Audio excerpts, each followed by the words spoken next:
One of the most important uses of math in our everyday lives is being able to take a situation and create an equation that fits it or models the problem.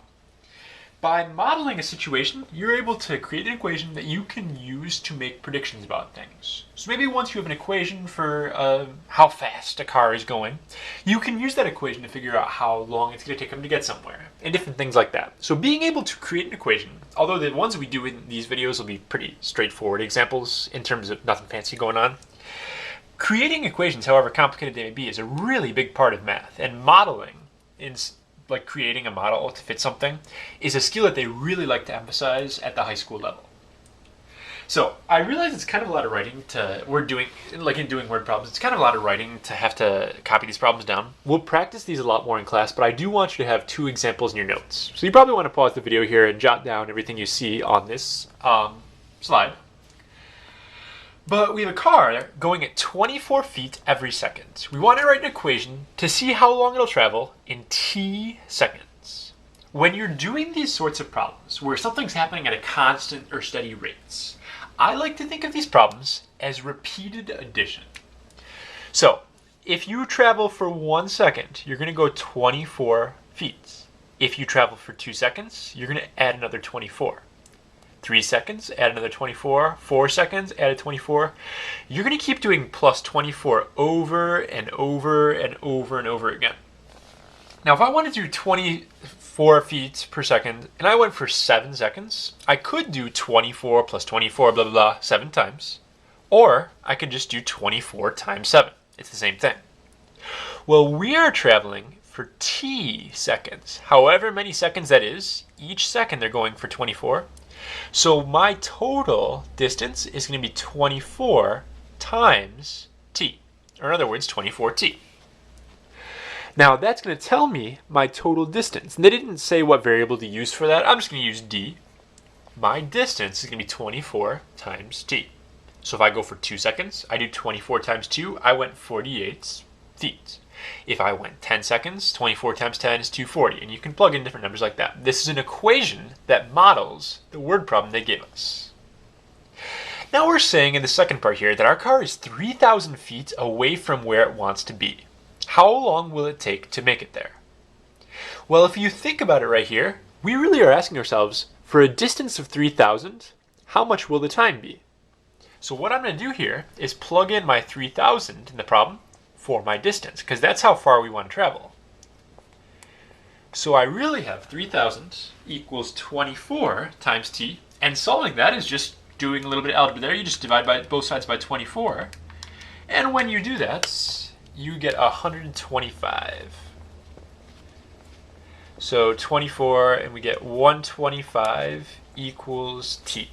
Now if you look at your problem here, t, remember, is in seconds. So it's going to take 125 seconds. You could convert to minutes or something like that if you wanted to, since it didn't say what unit, but this is probably the easiest way to go about it. I have one more example prepared in this video, and again, you probably want to take a second to write this all down. So we have an example right here, a word problem involving a pool. And the pool already has some water in it, 2,000 gallons worth. So in our problem, the pool is being drained at a rate of 35 gallons per minute. So we want to write an equation to model the amount of water in the pool at any given time. So we're starting out at 2,000. That's how many gallons we have. And again, if you think about adding and subtracting, it really does help. 2,000, and if we go for 1 second, we're going to take away 35, because we're draining 35 gallons. Every minute we're draining 35 gallons. If you wait 1 more minute, we're going to take away another 35. And another 35, and another 35, and another 35, and we're going to keep going, subtracting those 35s. If we went for 1 second, we would do 35 times 1, 2 would be 35 times 2. We don't know how many seconds yet, so I'm just going to use t. So, I start out at 2,000s, and then I subtract, because I'm going down, 35 times t. And that is going to equal the amount of water in the pool. So I guess I'll use W for water. This equation models my situation. I start at 2,000, and I keep subtracting 35s for however many seconds I want to. In part B here, the second part of this one, we want to know how much water will be in the pool after 14 minutes. So my time, I actually know in this one. Instead of having t minutes, I have 14 minutes. So all I'm going to do is plug in for t. W equals 2,000 minus 35 times 14. And we just have to solve that.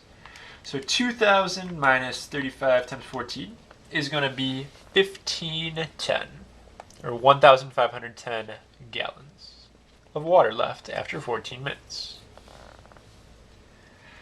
And we have one more part to this word problem here. We want to know how long it'll take for the pool to be completely empty. Now, if the pool is empty, you have to ask yourself, which variable do I know? Do I know the time, or do I know the amount of water? And it even says in the problem how long. We don't know the time, but we do know if the pool is empty, there are 0 gallons left in it. So I'm going to plug in a 0 for my W here, and I'm going to write my equation like this. And now I just have to solve this equation for t. So I'm going to subtract my 2,000 from both sides. You get negative 2,000 equals negative 35t. Divide both sides by negative 35. And you end up with 57.14 about for t. So that means it's going to take about 57.14 minutes for the pool to completely drain.